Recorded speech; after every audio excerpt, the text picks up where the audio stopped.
अखन अहाँ सब सुन रहल छी अंचल म्यूजिक के शानदार प्रस्तुति।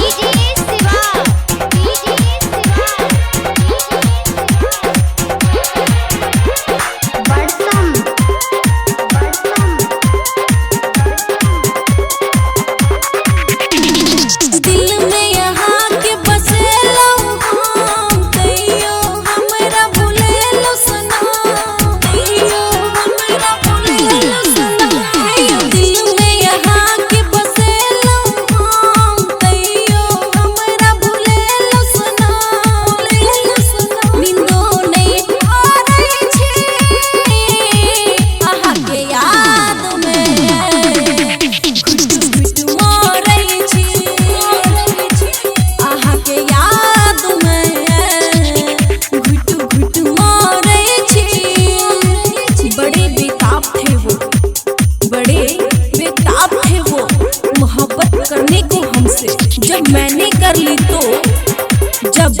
मैंने कर ली तो उन्होंने शौक ही बदल दिया।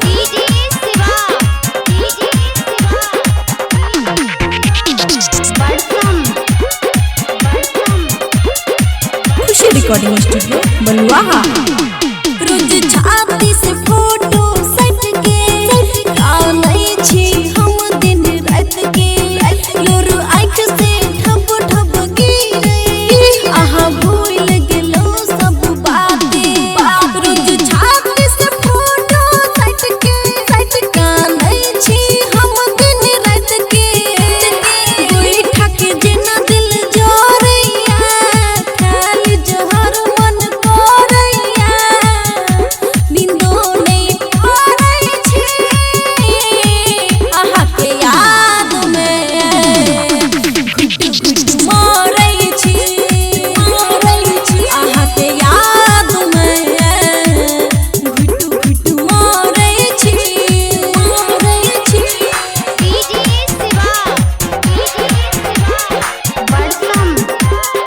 खुशी रिकॉर्डिंग स्टूडियो बलुआहा।